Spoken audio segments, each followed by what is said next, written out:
we find out why. I'm very pleased and proud to announce that the 1994 NBA All-Star Weekend will take place from February 11th through 13th here in Minneapolis, St. Paul.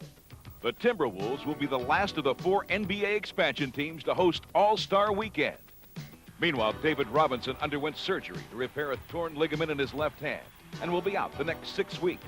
Robinson opted for surgery only after he realized the injury was too painful to play with. There's no question it was the right decision, and it will get him back sooner to top form than he would have been otherwise. As Robinson patiently waits, the Spurs look ahead to the playoffs. We have other people on this team. We just have to step up. You know, it's plain and simple. This is not a good time for the Admiral, as David can only sit and watch. With the Admiral injured, it was veteran Terry Cummings taking charge in San Antonio. Becoming the Spurs' main man on offense, Cummings was on fire this week, lighting up the Hornets for 34 points. For the week, he averaged 26 points and 12 rebounds a game. Put up with the right hand, no good. Tipped in by Cummings. Terry Cummings having quite a night. 25 points. The hottest of the Heat has been Grant Long, Miami's unsung hero in their drive for the playoffs. In a crucial win over New Jersey, he scored a season-high 29 points, including 8 in the last 2 minutes. And Grant made it a long night for the T-Wolves with 27 points and 15 boards. He sends it right wing long. Great fake on Cummings. Pops the 15-footer and drills it. Nobody's played bigger tonight than Grant Long. Also red hot is the Nets' Derek Coleman, averaging 35 points and 12 rebounds a game. No one had enough D to stop DC. Coleman bombed away for 37 against Charlotte. Against Boston, he did his damage down low. Good catch.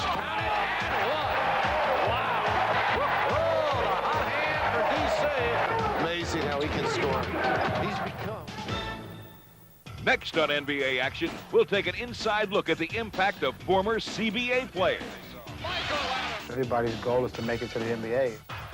And we'll count them down in this week's Courtside Countdown. Cheeks for the win. Oh, Maurice! Holding court this week is an NBA blue-collar worker who always gets the job done. Center Moses Malone of the Milwaukee Bucks is one player who's seen it all. Moses began his 18-year career fresh out of Virginia's Petersburg High School with the ABA's Utah Stars. He immediately proved that he was ready for the big time. I was not afraid. I thought I was very cocky. And I thought I had a great attitude to come in there and play hard and show the oldest guy what I could do as a ball player. In 1976, when most of the ABA teams folded, Moses became part of the dispersal draft. After 2 preseason trades, he landed in Houston, where he was looked upon as the savior of the franchise, a label that would remain with him for much of his career. Indeed, Malone was somewhat of a savior as he carried a 40-42 Rockets team to the 1981 NBA Finals, where they would lose in 6 tough games to the Boston Celtics. But 2 years later, Moses would be asked to take on a new mission. He was obtained by the Philadelphia 76ers, who hoped that after years of frustration, Malone would be the final piece of their championship puzzle. The decision was made, we need one guy who's going to be there for 38, 40 minutes a night. And we went and got the hard hat to do it. When we made that trade, you could just see the change in the whole team. They understood, they knew this is the man. And he was on a mission, and he had come to Philadelphia to get a ring. Moses gave our team a feeling that whoever we stepped on the court with, we had an advantage in the center position. And that was never more evident than in the '83 NBA Finals against the Lakers, as Moses dominated the series and thoroughly outplayed Kareem Abdul-Jabbar en route to a 4-game Philly sweep. Counts and a foul, and he is relentless. He is not to be stopped, and he is determined. Cheeks will use up the clock. Goes Malone, and let me do it. Moses Malone did what Philadelphia wanted him to do. The champions of the NBA 1982-83. Since 1986, Malone has played for 3 NBA teams. And though he's never returned to the promised land of the championship, he continues to be a strong and steady force in the middle. This week, he became only the 4th NBA player to score 29,000 points. And there's no telling when he'll hang up his hard hat for good. I feel strong, and I still got the heat in me. And I feel I still love this game. When the love lead this game, then I think that when I'll lead the game. Shoot it, Moses, from midcourt. He made it! Why'd I tell him to shoot it? Now we turn over center stage to an NBA legend, Bob Lanier. During 14 years as a star center, Lanier used his 260-pound frame as a weapon. Bob was a real force. On the offensive end, I tried to push him out as far as I could, which was about a foot. And he'd turn around and shoot his jumper whenever he wanted to. A career 20-point-a-game scorer, Lanier didn't let his bulk and size 22 feet stop him on offense. Bob was very light on his feet. Bob could do a spin, do a left hand, right hand hook, little fadeaway jump shots, and none of that seemed to be fazed by the size of his feet. You would think, because it was so large, he would be ineffective. That was not the case. Despite being a fierce competitor, Lanier never won a championship. But this past year, he received the ultimate individual honor as he was elected to the Hall of Fame. When the guy from the Hall of Fame called me and said, "You've made it," first I said, "Are you lying to me, man? Don't play no jokes with me about this." He said, "No, Bob, congratulations." And I screamed. I was so excited. Today, Lanier still makes his presence felt as commentator for the NBA radio network and chairman of the league's Stay in School program. Working with children to guide them onto the right path, Lanier is truly a legend. Have pride in yourself and stay in school and lead you the best move. Thank you very, very much. It's certainly difficult to follow in the footsteps of Bob Lanier, but one current player can match his sneaker size. Can you name the man with the biggest feet in the NBA? The answer when we return here on NBA Action. Now the answer to our trivia question. The current player with the largest sneaker size is Chicago's fourth-year man, Will Perdue. Wearing a size 22, the Bulls' backup center has feet that are as large as the legendary Bob Lanier. Leaving a large imprint on his team is a player on the rise. Miami's sharpshooting swingman, Glenn Rice. There's 1 second. Here's Rice, a jumper. He made it. He made it. I've never seen anyone shoot the basketball any better than him with that type of range and shoot it as quickly. As a hot shot from Michigan, Rice eclipsed the NCAA tournament scoring mark. His torrid performance made him a natural pick of the Miami Heat. He is a kid that everywhere he's been a winner. He's very assured of himself in a very quiet, strong way. But Rice's game has spoken quite loudly as he's displayed a vast array of skills. Douglas running. He's got Rice on the right side. He'll take it all the way. Hey, jams it and he's fouled. What a big league take that was by Rice. Still, there's no doubt what Rice's big weapon is. The guys, they really get pumped up when I go to hitting the three-pointers. When I start hitting the threes, everything else start rolling for us, and that's a big contributor to our whole team. Sends it cross-court right. Here's a three. Good! He has just set a new franchise record with his 6th three-pointer tonight. He has been Mr. Big. He has this type of goals and personality to truly be a star in the NBA. If you thought Rice was a mover and a shaker, then you'd better buckle up for this week's marquee matchup, where the explosive Nets were hosting the league's highest-scoring team.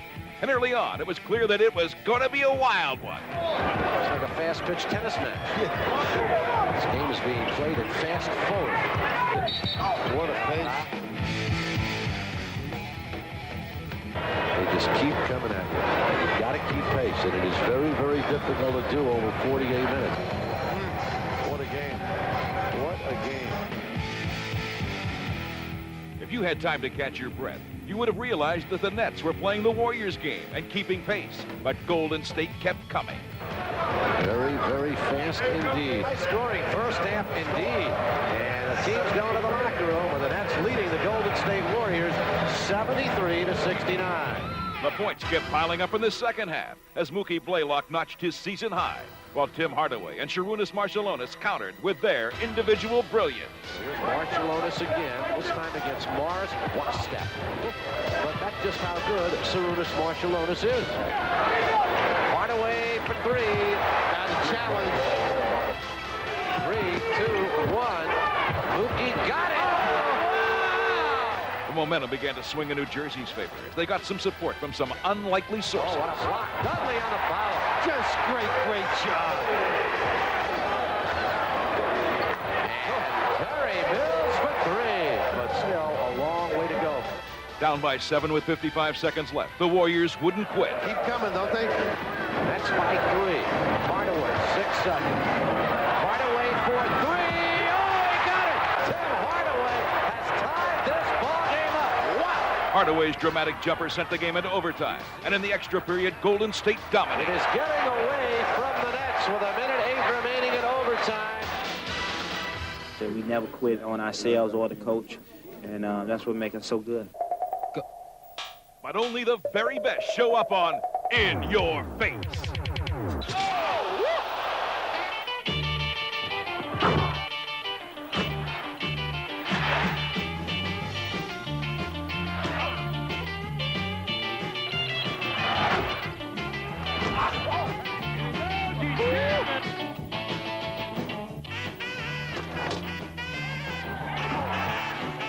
Ralph Brandon splits the defense. Nice drop man. Barcelona's great block by Mars. Davis. Jordan to Scotty.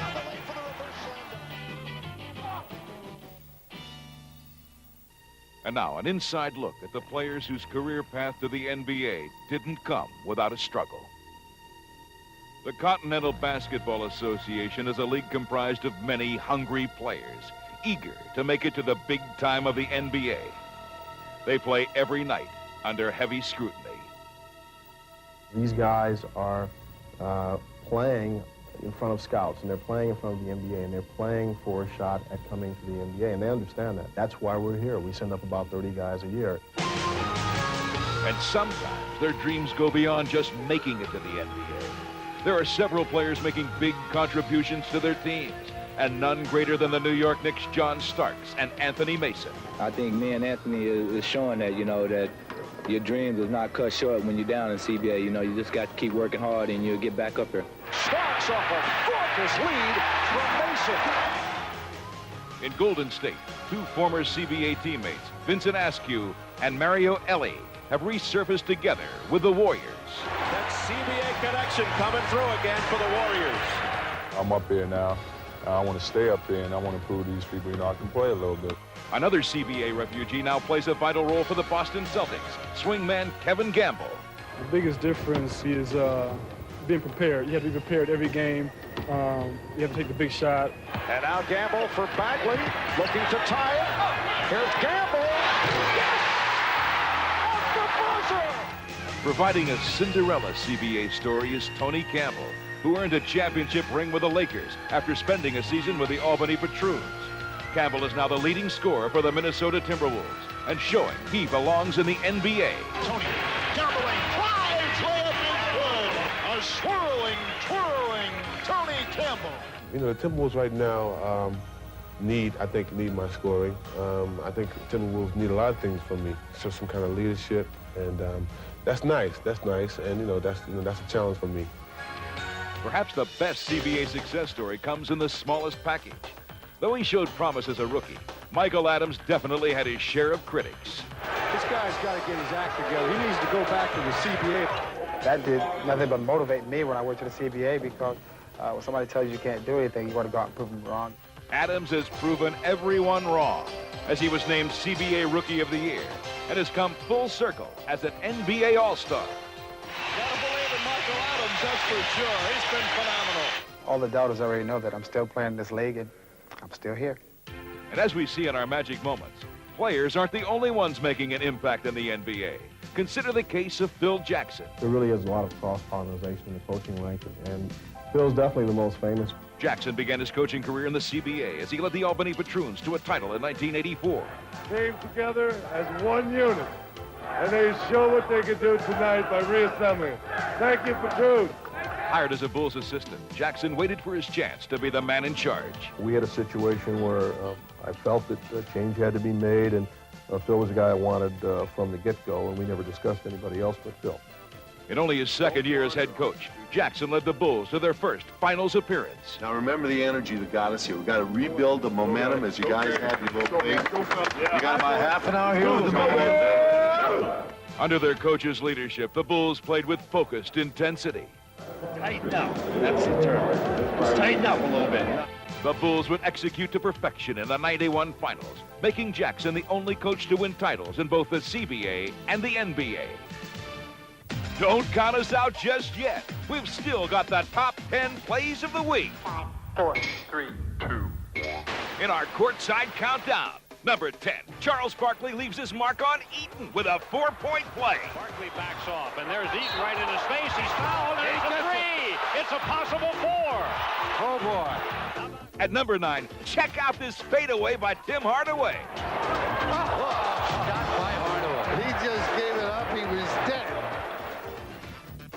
Larry used his unique bird's eye view to find T. Brown. Great dish. There's the passing skills of Larry Bird.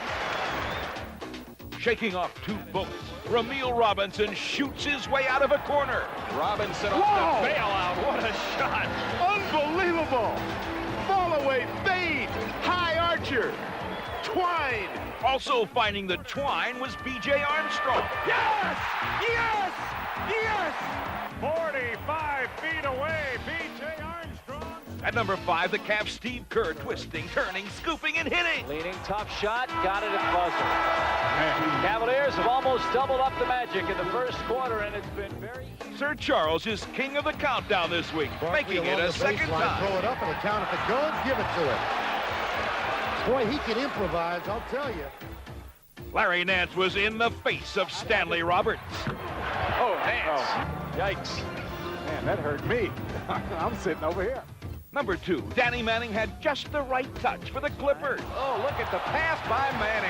Oh, my goodness, was that some kind of a touch pass? He just knew where his players were from the beginning. And our play of the week, the on-fire Grant Long. When you're hot, you're hot. Throws it up and off the glass, and it counts. Do you believe that one? Oh, some